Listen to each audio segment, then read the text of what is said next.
Okay, so we're going to continue from where we left off. We're holding in Tanya, Perek Yud Gimel, chapter 13. Chapter 13, in some ways, is a continuation to Perek Yud Bet, to chapter 12, where the discussion revolves around the Benoni. Benoni means the average individual. As you can see from the very beginning of the Tanya, we're talking about the various types of individuals who are on different spiritual levels. Tzadikim, Reshaim, Benonim, those who are righteous and just, those who are wicked, and those who are in the middle. And even though middle appears to be something in between, it's not exactly so. As we've explained last week, Benoni is really someone who's struggling. He really wants to be a good person. He's not just in the middle between someone who's righteous and someone who's wicked. He's really trying to do the right thing. He's aware of his purpose in life. He is inclined to do that which is good. He's motivated at times to grow, but he's struggling between following the good inclination or following the evil inclination. This is a battle that every human being has. However, at some point in life, the hope is that an individual will grow sufficiently to become a tzaddik. And when one does so, if he succeeds, then there's not as much of a struggle anymore. The foe becomes your enemy. The evil inclination no longer interferes or try to dissuade you, discourage you from following that path. That is a very, very beautiful and important achievement in life. When one has become a merkava, as he's used that term various times, a chariot to do the will of God. The chariot meaning that the guf, the physical body, which is the vessel that carries the soul, pretty much follows naturally without having to hesitate and thinking about, should I do it or should I not do it? Most people, who are Benonim at least, hesitate sometimes. You know, it's not so simple. They have to think about it. They have to evaluate the situation, depending on their mood, depending on many factors, whether they will do this or that. One who's of course very, very weak, who's already succumbed to his evil inclination, he becomes a merkava too. He becomes a chariot, but to the other forces, to those who are opposed to the divine will. So he began to explain last week that the Benoni, this individual who's a Benoni, does express himself with the various levushim, the various spiritual garments. In other words, through the machshava dibur maaseh, through his thoughts, through his speech, and through his deeds, in a positive way, pretty much, because he performs the mitzvot, he studies Torah, and that is the fuel that gives him the proper direction. It does not make him a tzaddik, because he has to continuously struggle. He still has thoughts that enter his mind that are impure, that are not right, but he succeeds in pushing them away. He has not eradicated them. He has not completely gotten rid of those ta'avot, of those desires, physical desires that he has occasionally, like a tzaddik, who's totally uninterested. In the tzaddik gamur, as we've explained, that there are various levels with tzaddikim, the righteous, not only has he gotten rid of that which is not good spiritually, but he even detests it. Soneh he hates it. So there are various levels amongst tzaddikim, there's various levels amongst reshaim, there's also various levels in benonim, as we will see. All types of people in life, some who have a greater struggle than others, those to whom it almost comes naturally to do the right thing. We have to keep in mind that the human being is endowed with a neshama, with a divine spark, but he also has a physical body, and that in itself brings about a great lack of compatibility between the two. They're not really compatible.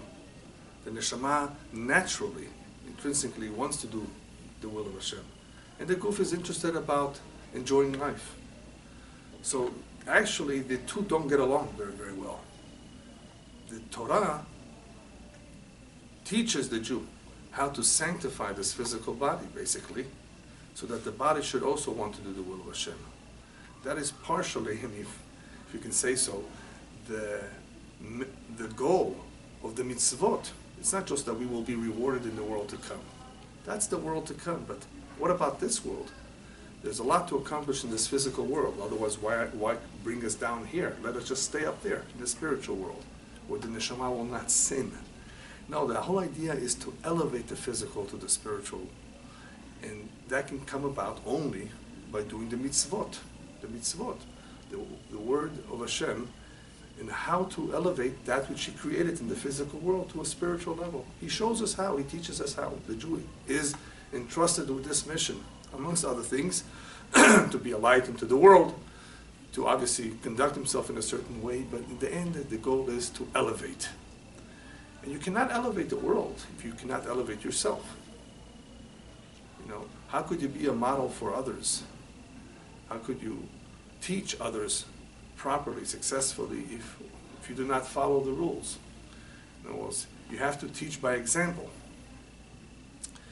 And Baruch Hashem, there have been great individuals who have done so. It shows, history proves that every human being has the potential, and he'll talk about that too, the potential to be a tzaddik. Nobody should therefore at any time claim, I was born like that, I'm a lost case. He may have a difficult challenge, he may have had a very difficult upbringing. And definitely some people have a bigger struggle than others. Nonetheless, the potential is always there. We have free will. That is the key. Free will means that we are endowed with the ability to choose. We're therefore going to be held accountable for making the wrong choices. But those, of course, who have no direction, who have no teaching, who don't have anyone to follow, they're definitely at a disadvantage. No one's going to argue that. They're at a disadvantage. There are some people who are at a disadvantage. However, as we will see in this chapter, there's a great emphasis on divine assistance. Hashem comes to our help. Hashem is going to definitely help those who are going to help themselves. So the bottom line is there a will? That's always going to be the bottom line. Do you have a will to know the truth? Do you have the desire and the interest to do the right thing? Or you just want to follow blindly what the evil inclination says, what the body says, what the body wants. The body wants a lot of things that are unhealthy for it. If we wouldn't have doctors, if we wouldn't have people who are knowledgeable and experienced, they're telling us, don't eat this, then people would get very, very sick. As it is, people get sick even though they know something is wrong, something is bad. So in the same way that it's in the physical world, pretty much, it's similar in the spiritual world. There are certain things that are good for us, certain things that are bad for us. But there's a struggle. There's a struggle between the physical body and the spiritual soul, the nefesh Elokim, the nefesh behemi. And the Tanya, in the various chapters, goes through the makeup of the neshama, the makeup of the nefesh, and a little bit the makeup of the physical body, and showing us where the problems are and what to do about them. So the Benoni, as we will see now in the continuation, chapter 13, is strong enough not to act upon his desires. He has desires, wrong desires, negative desires, but he's strong enough not to act upon them. Very important idea here that a lot of people have certain desires that are really no good, unhealthy. What should they do about them? Well, number one, don't act upon them. Whoever said it's wrong to have them? It's one thing to, you're a human being. We're all human. We have certain desires. We see certain things that we'd rather not see. We'll turn away. You don't have to focus, continue to look at it, stare at it. Desires come. Different kinds of desires. Some people love money very, very much. Everybody likes money a little bit. But some people love it very, very much. To the point that they're willing to steal, to lie, to get their hands on money. They're cheap, they're stingy, they don't want to share it with others. It's a weakness. There's all kinds of weaknesses. You don't have to act upon it, even though a person may have a certain weakness. Obviously, that's more easily said than done. Depending on what the desire is, what the evil inclination is, without proper direction, it is a battle. It's a real battle. So without learning Torah, without learning Musar, ethics, morals, it's much more difficult. to win the war on your own without any help, very difficult. It's a very difficult war. The rabbis tell us the odds are against us. Noach lo l'adam shelo nivra. He would have been better off not being born. Obviously, the fact that we were born against our will, we have no choice in the matter, doesn't mean that we're exempt. We have no choice. We have to fight this battle with the evil inclination. We want to succeed in life. It's not just about how much money we make or how long of a life we have, whether we passed 90 or 100. It's very, very nice. People who have a long age and who are healthy and they can still function. But those are not real achievements. Those are part of the mazal. Remember, the biggest achievement, the most important achievement in life is what did we make of ourselves? Did we just follow the Yetzer Hara, the evil inclination, or did we do His will? After all, He brought us here. He must want something from us. Did we elevate His world? Did we do something that He's proud of us? Or did we ruin it? A lot of people just cause tremendous harm to this world during their lifetime. And there are some angels, Jews and non-Jews alike, who really do so much good. Yes, even one individual can do a lot. A lot of good and unfortunately a lot of harm. So the Benoni is able to succeed basically through the observance of Torah mitzvot. That's what helps him. That's what enables him to have the garments, the levushim of machshava, dibur, and maaseh express themselves properly, positively. He learns Torah, he observes mitzvot. That gives him the strength. And it gives him the direction. So he begins like this. We can understand right now a little bit more about the Benoni because of what the rabbis tell us. The rabbis tell us that the Benoni, Yetzer Tov v'Yetzer Ra shoftan. The good and evil inclination will both judge him. Remember, he's experiencing both. He's hearing both. He's dealing with both, the evil and the good. So what does it mean that these two will judge him? And he brings down the pasuk that says, Ki yamod liyamin evyon leoshiro mishoftei nafsho. That Hashem will always stand by on the right side of the poor man to help him out, to extricate him, to defend him, mishoftei nafsho, from those who judge his nefesh. So again, we see the term shofet, judge, being used here. Not moshel, not ruler, shofet. And Hashem is standing on his right side, helping this poor individual, helping the weak individual, helping man to save himself from the shoftei nafsho, those who judge him. There's a big difference, the Tanya says, between judges and rulers.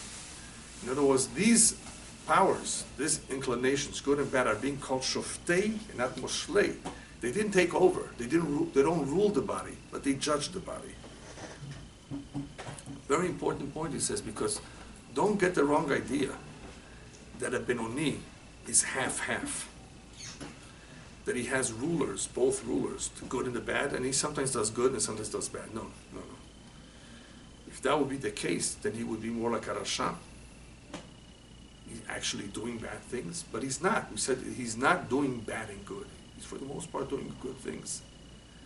And that is why the term shofet is important here. Because what does a shofet do, he says? A shofet, all he does initially is give his opinion. My opinion is so-and-so, but there's additional judges on the bench. So after the first judge said his opinion, gave his opinion, the Yetzer Hara, the evil inclination, and what happens then? There's all kinds of desires, and those desires go all the way up to the head, and he begins to think about it. Comes along the other shofet, the other judge, and says, no, I disagree. This is not the right thing to do. So these shoftim are all they're doing are they're giving their opinion to this individual. Do this, no, don't do that. They're not mushlim. They're not ruling over him. They're not controlling him. Again, no one is born in a certain way. We have inclinations. We have many temptations. People have different kinds of temptations. Everyone does. We're not talking about someone, by the way, who's completely deranged, that the mind is unhealthy. That's a completely different category. I mean, obviously we're talking about somebody whose mind is functioning. He may have gone through abuse. He may have had trouble. People who go through war have trauma. Yes, there are things that influence us, but they don't control us. Some people, of course, are so sold on drugs that they pretty much have succumbed or have become prisoners of the evil inclination in some area. But you can still get out. Even if you've become the prisoner in some area, with some habit, bad habit, you can still free yourself. The doors are not locked. The jail doors are not locked. You need a little bit of outside help to remind you that the gates are unlocked. You need some outside help to tell you it's not better to stay inside. It's better really for you to step out into the free world. We need reminders. We need some outside help. But once again, what is the most important tool? The will. Is there a will? If there's a will, there's a way. Some people have to be convinced to have the right will. Obviously, they're so much in prison that they don't understand what's good for them. If there's a will, there's a way. That's what matters. So here, the Benoni does not have anyone controlling him, but he does have judges. And the judges give their opinion. If for one moment there would be any control by the evil inclination, if he would be a moshel, then this individual would be a rasha. Even for one moment, to do the wrong thing. For that moment, he is a rasha, he's wicked.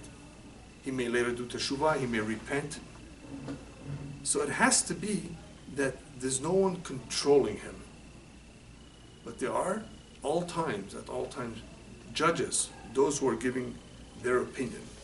So, how does one make up his mind? He's heard differing opinions.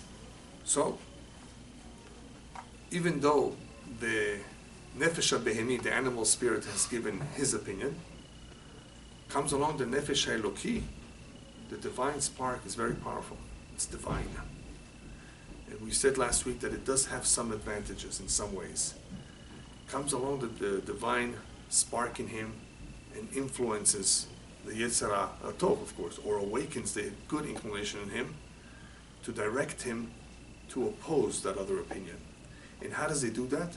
The Nefesh Eloki mitpashet, as he says, it enters the right ventricle of the heart, where the Yetzirah Tov resides, and it tries to influence, tries to get him away from thinking the way the evil inclination wants him to think. So how is he going to resolve the two? HaKadosh Baruch Hu helps le'achriya. HaKadosh Baruch Hu, God, helps the individual to make up his mind. And we're going to talk a little bit about how that helps comes about. He helps to give the Yetzirah Tov a little bit of strength, motivation, stimulates it in order to be able to resolve this conflict between the two. And how does this happen? The Baal Tanya does not get into too much elaboration on how this comes about. All he says is what the Gemara says. The Gemara says, there's a famous Gemara that says that the Yetzer Hara, the evil inclination, really wakes up every morning. He renews itself.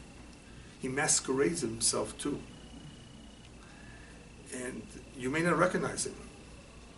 He attempts to ambush us. And mitchadesh v'mitgaber al adam kol yom, every day, until the day he dies. Every single day, doesn't let go. That's his job. But the Gemara adds something very, very important, that even though he's there all the time, and he's working hard, and he's powerful, if it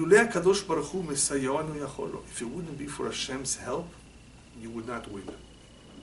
So what we get from this Gemara is Hashem helps. Somehow, it doesn't say how, it says Hashem helps.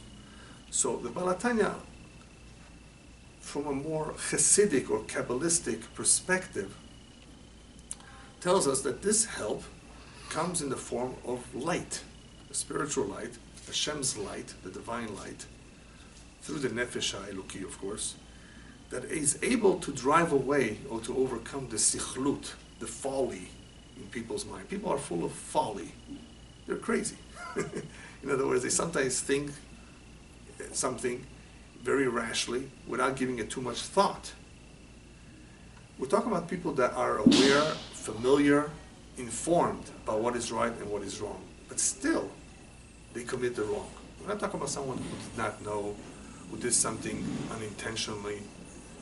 That's something different.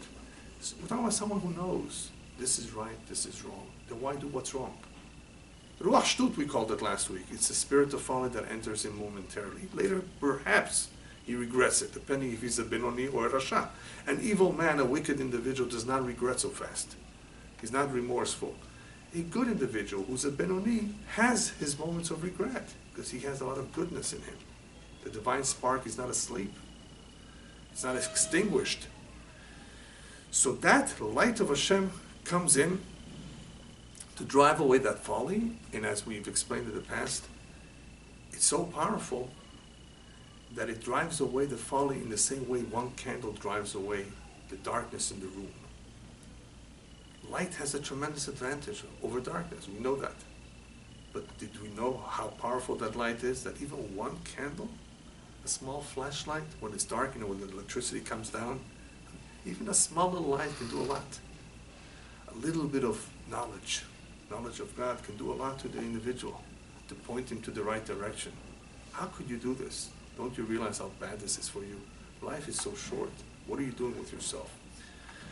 That light has to come from somewhere. So the Nefesh HaEloki is full of light. The divine spark in us is full of light, but sometimes, or I should say many times unfortunately, people don't listen to it. They ignore it. They're so much immersed into this world that they're completely distracted, not listening to that Nefesh HaEloki, that divine soul. But here we're talking about someone who wants to do the right thing. He's a Benoni. He's on the right track. But he's struggling. Doesn't know how to make a decision. Hashem will help him. Hashem will give him the right ideas, hopefully, to make the right choices. So that's all the Baal Tanya says. But I would like to add, if you knew that what the Gemara meant, what the rabbis meant, that Hashem helps us all the time, is that it really helps us in different ways, without getting into the divine spark, without getting into the light of the Nefesh HaEloki, the divine soul, without that spiritual awakening that we may get from time to time. All of that is true. But what the rabbis meant, that HaKadosh Baruch Hu Mesayah, Hashem helps us, is in all kinds of ways. Imagine somebody's about to do the wrong thing, and he's an otherwise good person. All of a sudden he gets a phone call that he's totally not expecting. Or it's the wrong number. But that phone call did it. It stopped him. Because after that, he just was dissuaded, no longer interested. This happens. This happens. A phone call, anything. So when the rabbis meant that HaKadosh Baruch Hu Mesayah biyado, it really means in all kinds of ways that we don't even realize sometimes. As the pasuk says, "Le'oseh niflaot gedolot levado," Hashem performs miracles on His own. On His own, of course, He doesn't know. We are unaware of them, unbeknownst to us. You know how many miracles every one of you has experienced that you're not even aware, you don't even know what happened to you. So Hashem many times does things, we may become aware of it, we may not even know it. But He helps us. But who does He help? Really, one who really wants to help himself. He doesn't want to look for trouble. Sometimes, what can we do? He's tempted. One who's already a customer of the evil inclination of the Yetzer Hara, he's his customer. Hashem says, you're his customer, then stay. Will He get him away from him? There are times that Hashem will try to get him away from being a customer of the evil inclination. It depends on other factors. But right now we're talking about an individual who's a Benoni. He's really trying to do the right thing. He just has a struggle. And that struggle comes almost on a daily basis, the Gemara says. Hashem helps him. How do I know this? It says, there's really a verse that says, Raglei Chasidav Yishmor. Hashem watches over the feet of the just, of the righteous. Raglei Chasidav. They shouldn't stumble. He watches over them. But there's a question here.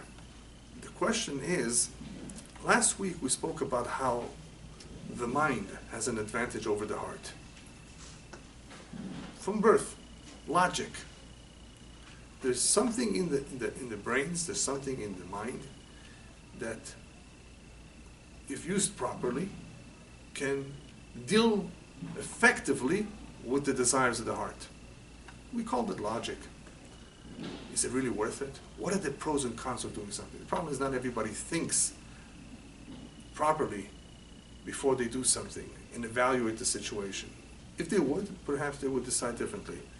So the question is, the Rabbi asked this question, why do we need Hashem's help if naturally, from birth, Hashem endowed the brain, gave it something, gave it a power that is able, on its own, to overcome the desires of the heart? Good question, right? I mean, here he says we need Hashem's help. Last week we were talking about that ability that the brains has. So the Rebbe explains that is only true when there is no ma'avak, when there is no battle between the sechel and the lev, between the mind and the heart. For example, it says, let's say the neshama is trying to prevent an individual from having bad thoughts. Don't think about it. Don't let them come to your mind. There's no battle yet here. This is where the help of Hashem can come in. He gives another example when the various emotive aspects want to overcome the animal spirit in the individual. Talk about the emotive aspects of the nefesh eloki to overcome the nefesh abemi without meditation. What that means is that sometimes we do a certain exercise, as in Kriyat Shema, to focus on the greatness of Hashem. And it is through that we somehow bring us to a level of love and fear of Hashem. But we did something. So Hashem helps sometimes bring about these pchinot of regesh, as they're called in Hebrew, these aspects of emotion, spiritual emotion of the divine, to overcome that which is animal, to overpower it. In order to elevate the individual, in order to have him want the right things, the proper things, he has to have his focus on the spiritual and not on the physical. So on his own, by himself, just to think like that, just to want one over the other, is not easy. So Hashem helps. Hashem helps drive it home, as they say in English. This is what you should want, and this is what you should not want. So in chapter 12, the reason why he spoke about the logic, the natural advantage that the moach, the brain, has over the heart, is because over there we were talking about the example of where he had just prayed. He had just prayed. So prayer is a very propitious time where one ponders the greatness of Hashem, and as a result of that, his love for Hashem and the love for the mitzvot is strengthened. But after the prayer is finished, it dissipates, it fades. A little bit is left over. So that is where we need additional manpower. As we need additional tools. We need the logic combined with whatever is left over to be able to make the right decision. In other words, to be able to overpower the evil inclination. So that is always going to be a very important tool. The moach, the brains, to think about something in a logical way. But we need Hashem's help. We also need whatever other help we can get. And the Kriyat Shema and the prayer, those are powerful tools. If one were to have the right kavanah, to be able to strengthen himself, and hopefully that will last for some time. Okay, now the Baal Tanya explains what he first asked in the beginning of the book. For those of you who were here in the beginning, he asked a very good question. When a child comes out into this world, before he comes out into the world, mashbim oto tiyeh tzadik ve'al tiyeh rasha. They make him take an oath. Remember, you have the potential. Be a tzaddik, be a righteous individual. Don't be wicked. Obviously, when the baby is born, he forgets, he doesn't know anything, he doesn't remember anything.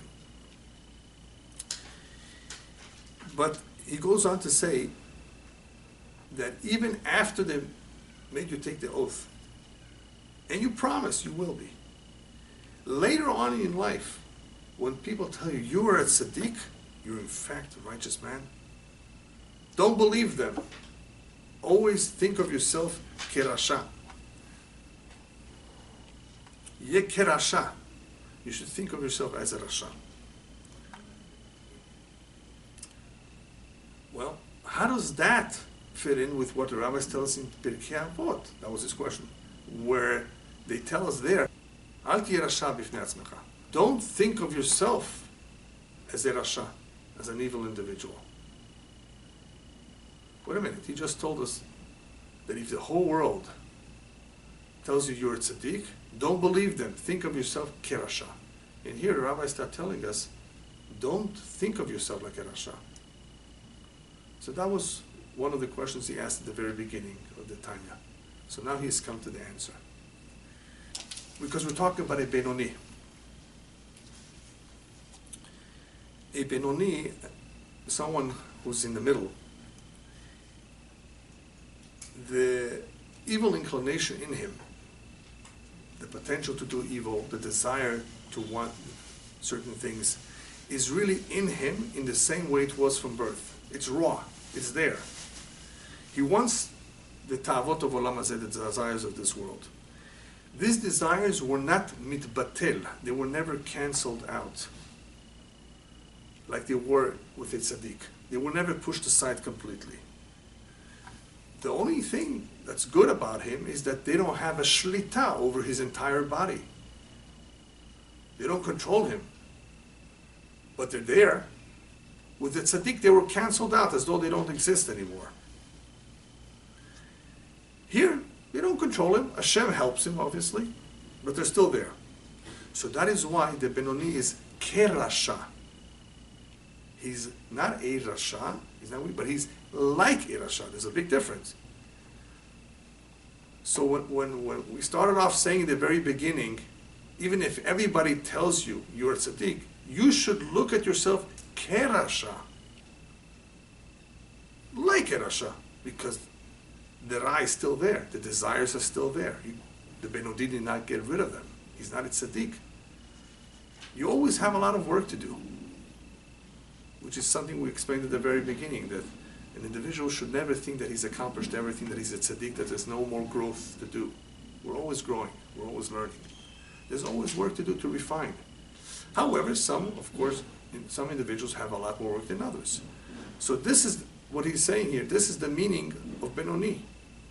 Kerasha, not a real rasha. So everybody tells you you're good. You've got rid of all your bad traits. You're strong. Don't believe them. Always think of yourself kerasha, meaning that you still have work to do because you still have the ta'avot, the desires in you. On the contrary, the ra, the little bit of evil that's there, the desires perhaps over the years have become stronger. People have eaten a lot, enjoyed themselves a lot, and it's all permissible, of course. But the thing is that if they've done it a lot, they've become used to it, it became second nature to them. So if anything, over the years, this individual who's already older now has become very accustomed to wanting these things. So could he think of himself as a tzaddik? Of course not. So that is the meaning of kerasha. Kerasha meaning like a Benoni. Always think of yourself as a Benoni, definitely not as a rasha. We spoke about how it's not a very healthy thing to do. For an individual to say, that's it, I'm a rasha, I have no way to recover from it. That's it, I'm a lost case. Chas v'shalom, God forbid. No one should think of himself. That's what the rabbis meant. Never think of yourself as a rasha. Otherwise, you will never attempt to be a better person.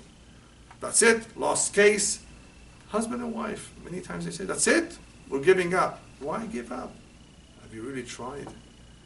That's it, it's a lost case. What she said, what he said, what he did, what she did, that's it. Basically, you're throwing out any possibility which may exist to restore the peace. Obviously, every case is different, but I'm talking about in general. People should not give up hope. When one thinks of himself as a Rasha, it's terrible. He could become suicidal too, depending on what his problems are. So therefore, the Balatani explains that is the meaning of Kerasha. When people tell you you're a tzaddik, don't think that you've done everything right, that there's nothing for you to fix or correct. Think of yourself as Kerasha, which is what a Benoni is all about. You still have the struggles, you still have work to do to grow. What about if someone, the Balatani continues to explain, what if someone really learns Torah a whole day?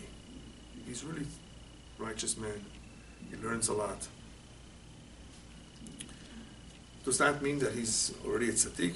Does that mean that he's pushed away all the ra in him? No. It's not an indication that he has overcome his nefesh habehemi altogether. The only thing it shows is that the nefesh habehemi does not dress itself up in the garments of machshava, dibur, ma'aseh, thought, speech, and deed. It does not control his moach, his brain. It does not control his hands, does not control his mouth, the rest of the body. In other words, it has not overtaken him. That's all it shows. He's in control somewhat. He's able to learn the whole day. He's able to pray properly. But that in itself is not an indicator that he's driven away his bad habits, his bad thoughts, his desires that come from time to time. And the reason for that is because Hashem helps. Hashem has given the moach the ability, the strength to deal properly with the heart, if it chooses to. So the moach, if anything, the brain, is the one that's in control, partially, over the body through the observance of the mitzvot. The emphasis here is on observance of mitzvot, is because really that is how he's able to do it. Without mitzvot, without direction, without Torah, how is he going to do it? Where is he going to draw the strength from, the motivation?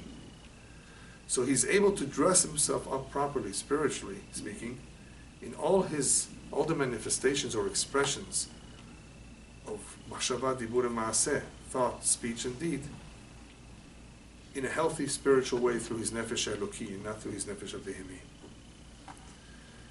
You have people who get very, very angry. They lose control, they lose themselves. That is an example of a nefesh habehemi taking over, even though maybe temporarily it's not good. So the Benoni is really someone who is doing, for the most part, the right things only. But he has not gotten rid of, completely eliminated, those desires that he still has to struggle with.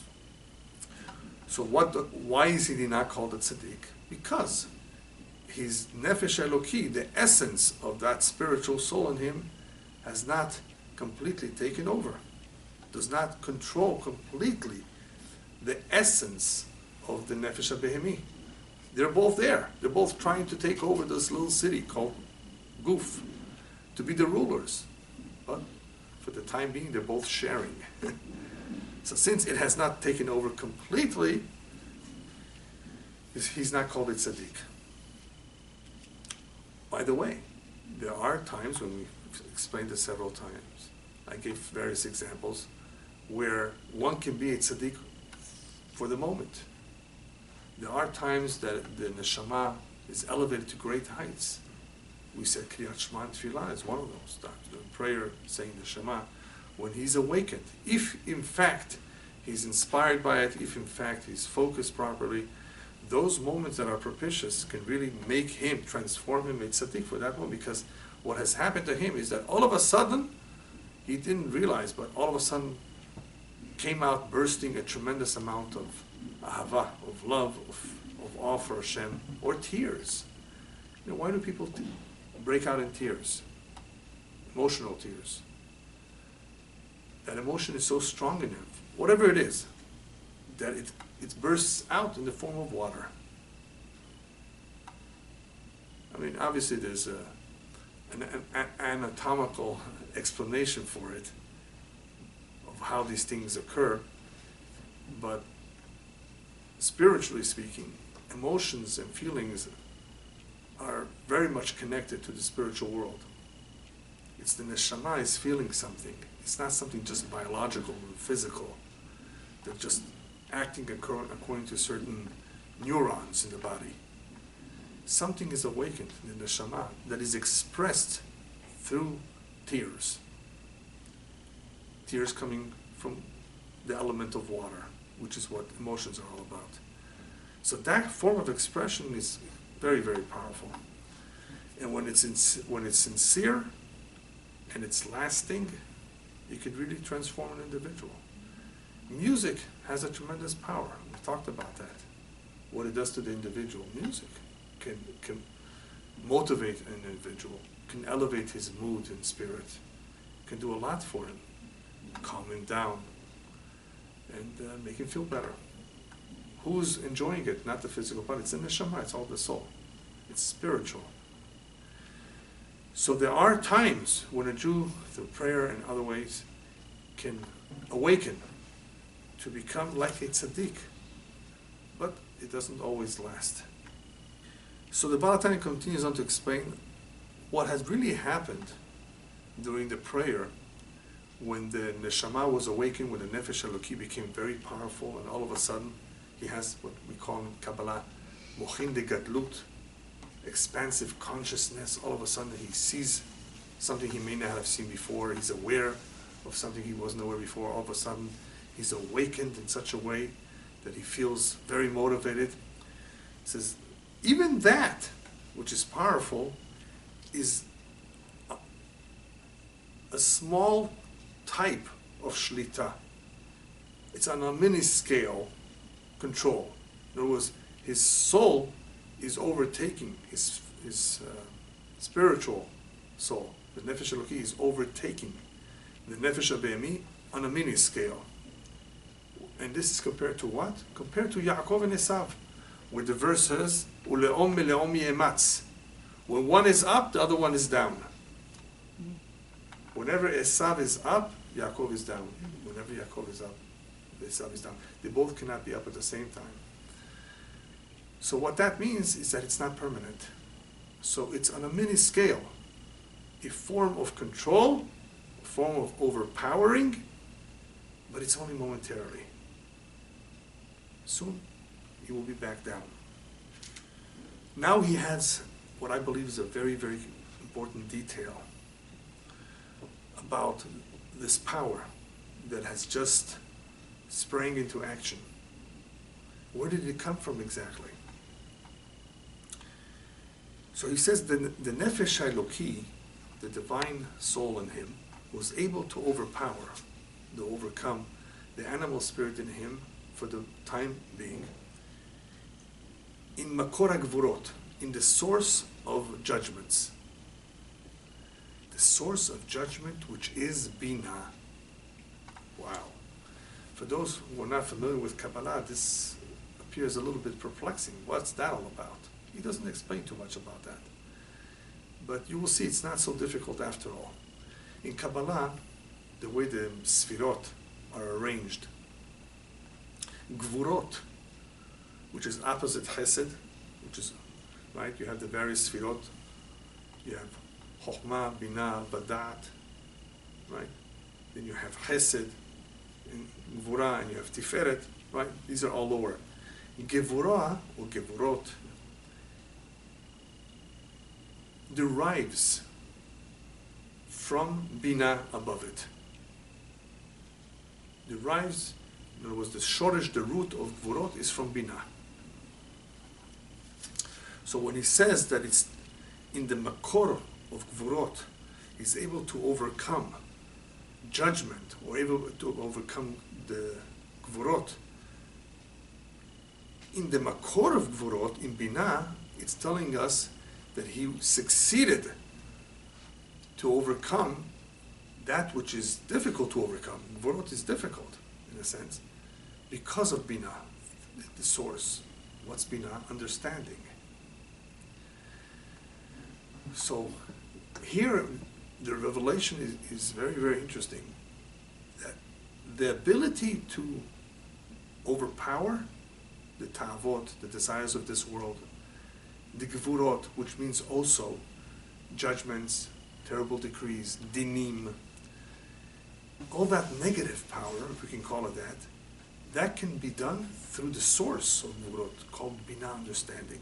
In other words, if you use binah, if you ponder Hashem and you think about His creation, if you relate to the world properly with binah, that will give you the strength.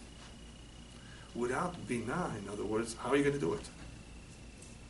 If a person blocks out binah, blocks out his own mind altogether, how is he going to do it? Why should he do it? What should motivate an individual to become a better person? What is he going to gain from it? Why should he want to do this? Who's to say it's true, they're going to say? What makes you believe it? Convince me. Now, binah can be very dangerous too. People use their head to justify everything they want. The mind can play an attorney. Very, very good attorney, actually. Come up with all sorts of excuses. So what are we talking about here? So we'll leave this to the end, because towards the end of the chapter he speaks about emet, truth. And when one is really focused on the truth, when one is aware, completely aware and has clarity of the emet, that is where binah is going to help him. If one is running away from emet, he can be very, very smart and intelligent, but all that intelligence will not help him, because he's running away from it. He's doing something to run away from it. He doesn't have an interest in it. So the binah can still be there, but it's not going to help him. On the contrary, it's going to get him away from the emet even more. So here we're talking about using the nefesh eloki to defeat the nefesh habehemi, where in the makor of gvurot, which is the binah, pondering the greatness of Hashem, thinking about its creation, thinking about the purpose of life and the like. Why? Because once you do that, that brings about ahava, that brings about the love, and the ability to perform a mitzvah out of love, not because you want to be rewarded later. Doing it for the right reason, because Hashem said so, because you want to do it, not because you're anticipating a reward. When one therefore has that focus in Kriyat Shema, when one is able to ponder the greatness of Hashem and awaken in him a love that he does not have at all times of the day, that immediately mekofef, humbles the sitra achara. That has the ability to completely weaken the sitra achara. Now, how long will the sitra achara stop bothering you? It doesn't say anywhere. Does it come back after an hour, the next day? What I think it has to do with is really the level of the neshama of the individual. Everyone is different. As he further explains, there's different levels, different types of individuals who are good, but even the good are in different levels. And depending what he does during the rest of the day, think of the opposite for a moment. There's something called chain smoker. He doesn't stop smoking. He lights one cigarette with another. When it comes to spirituality, you can have a chain too, in a sense. If you pray in the morning, you pray in the afternoon, you pray at night, you do good mitzvot, you don't really have time to sin. Rabbis always told us, be busy.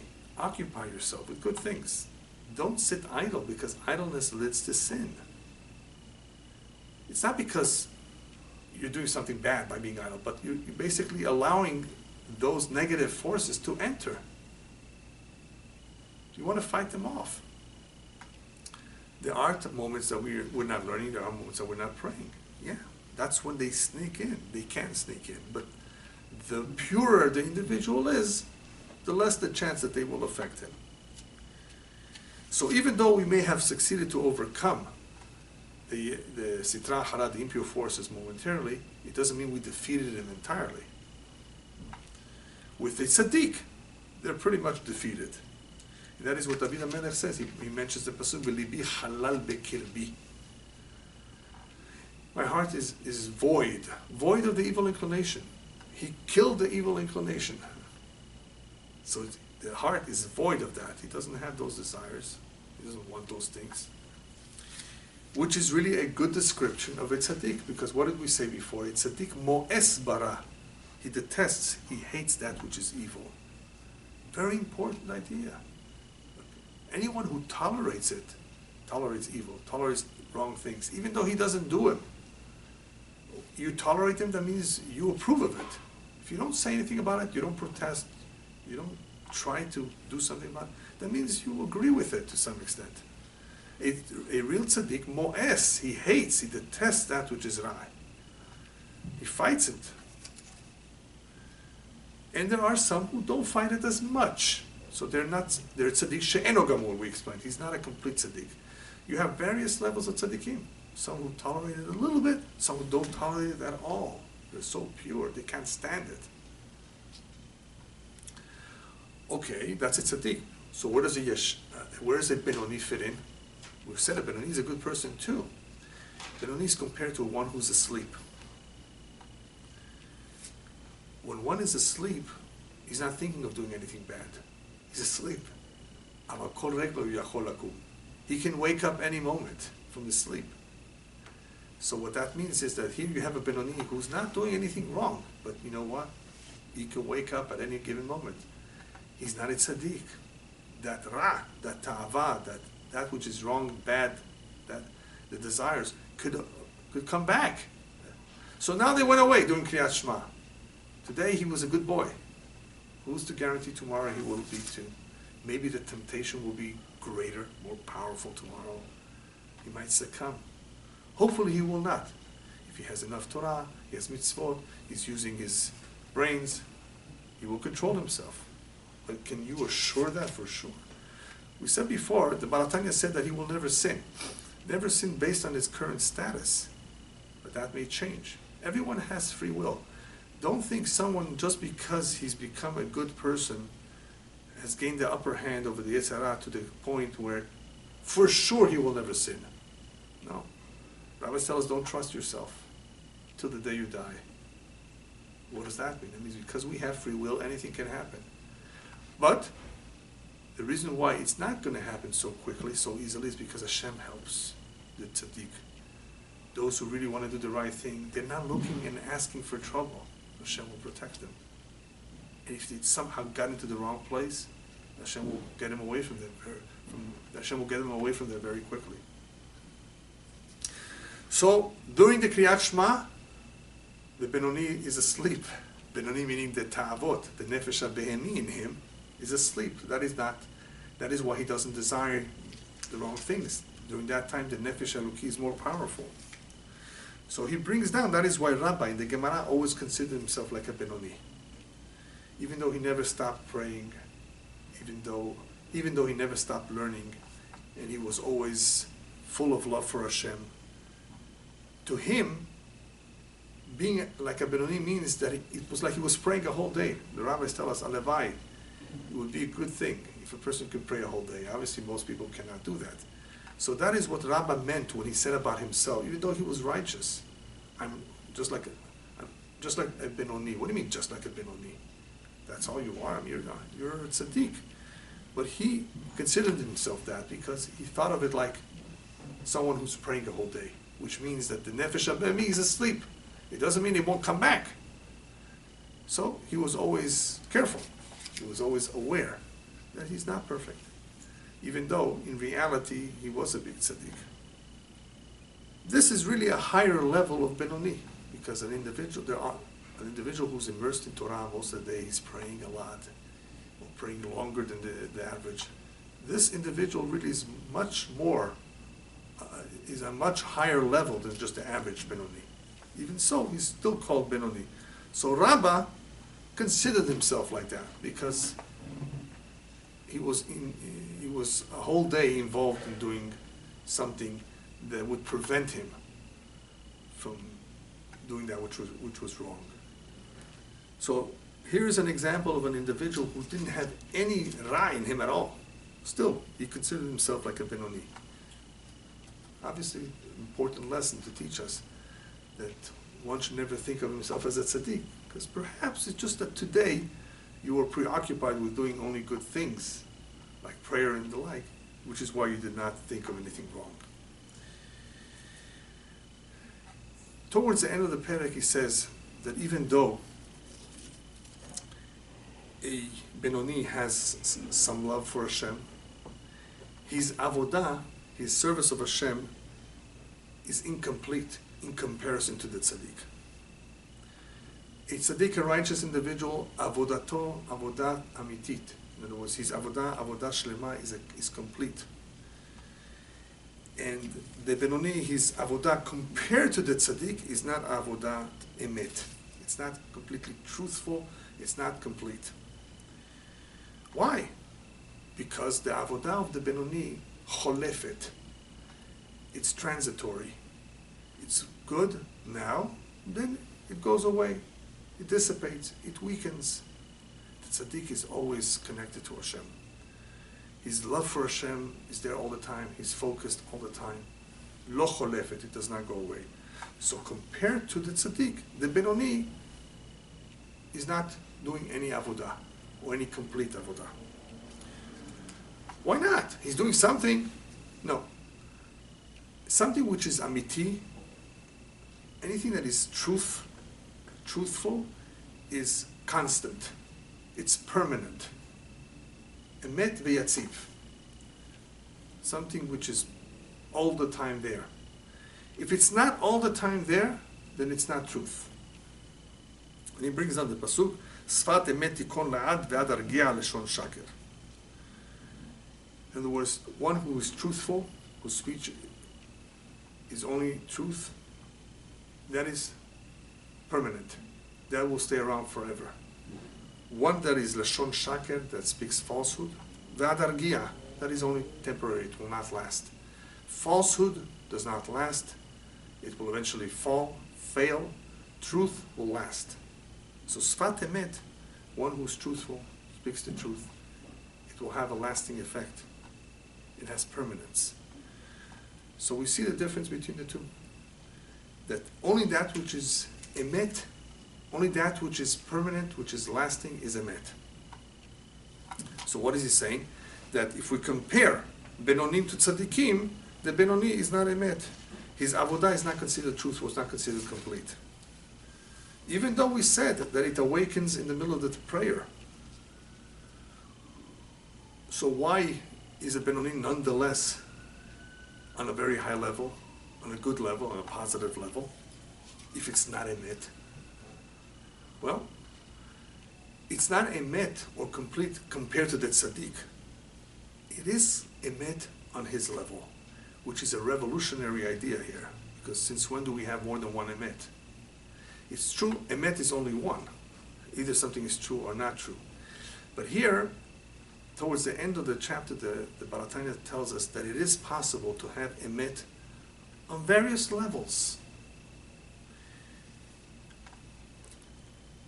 First, he tells us that Benoni, even though he was only demonstrating ahava or avodah amitit, love for Hashem or complete service during the time of Shema, this Nefesh Eloki can awaken in him again, later on, at another time, during prayer or whatever, to have the same kind of experience. So what does this show you? That this Benoni has potential. Very, very important idea here. That even though he may not have it all the time, but the potential is there. The fact that he comes back, he can awaken again. That is very significant. If he has a proper hachana, proper preparation, it can come back to him. Now, as far as preparation, he says it all depends on the neshama. Some neshamot, some souls are so high, so pure, that they don't need that much preparation. They come into it naturally. Some need more meditation, more preparation, more focus, depending on the level of the neshama. But at the very least, what we saw from here is that there's potential. The Benoni, even though he's not where the tzaddik is, has potential to be a tzaddik. It can awaken in him. Those feelings that he's feeling during Shema can really be there more often than not. So here he gets into a little bit of Kabbalah, but I'll try to explain it as best as possible. What does it mean that there can be emet on various levels? We know there are many levels. So he says, the attribute of emet belongs to Yaakov. Yaakov is considered Bria Chatichon, Mikatze lekatze. He's considered the middle bolt. Remember the Mishkan? The Mishkan had a middle bolt running through the whole thing, all the walls, holding everything together. That's called the Bria Chatichon. So in the same way you had that in Mishkan, Yaakov, whose midah, his attribute is truth, represents that Bria Chatichon, Mikatze lekatze, from one end to another. What's one end to another? Well, there's one end to another if you're speaking about the worlds, the spiritual worlds, but there's also one end to another when you're speaking about the Sfirot. You have Chesed, kindness, on the one hand, and Gvurot on the other hand. Who's Chesed? Avraham represents the attribute of Chesed. Who represents Gvurot? Yitzchak. They represent that. That's what they exemplified. Comes along Yaakov Tiferet, and he brings them together, holds them together. Emet. Emet holds everything together. Why? Chesed, kindness, is very powerful. There's so much kindness coming down from Shamayim. Kindness does not distinguish between right and wrong, between tzaddik or rasha. Kindness, open kindness. Comes along Gevurot. No, we can't have just kindness. Got to be strict too. Got to limit that kindness. You understand? That's Gevurot. Comes along Tiferet. Tiferet brings along Rachamim. Sometimes an individual is not perfect. He did something wrong. But he's really okay. Let's have mercy. Let's have compassion on him. Tiferet. A balance between Chesed and Gevurot. Not completely strict to stop the Chesed altogether. Not overabundant Chesed. Right? Chesed is overabundant. Gevurot is limiting. Nothing. Zero. Nada. Comes along Tiferet and makes a balance. Yes, perhaps no. Let's weigh everything. So Yaakov is midat haemet, in considering everything. That's his attribute. That's what he represents, the Tiferet, the balance between the two. So you have the Bria Chatichon from the two sides, mikatze lekatze. He is the one that therefore connects all of them. So you have, in all the worlds, you have also, in the spiritual worlds, you also have the emet going through all of them. From the bottom till the top, through all the levels. And as it's going through all the levels, it's going through the nekudah hamerkazit, the central point, or the core of each level. That is where the emet is on every level.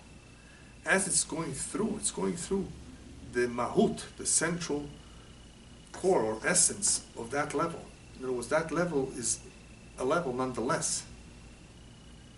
So you have emet, which is truth, which is something that really encompasses or is able to cover, able to fill all the levels through and through the central core, which is what the emet is on every level. So there is a nekudah, a certain point on every level that has truth going through it. It's the same one. Obviously, there are levels, he says towards the end, on the very, very higher worlds, are so much higher than the lower worlds that he mentions a Kabbalistic concept that even the feet and the ankles of the higher world are higher than the head and the brains of the lower world right beneath it. Head and brains is high. But because it's in the lower world, the head and brain of the lower world is going to be lower than the feet and ankles of the higher world. So basically he ends the chapter by telling us Emet has no gvulot. Emet does not have any limits. It is able to go throughout the worlds regardless of low or high. But he doesn't explain too much more than that. That is why I decided just to add one little point about that.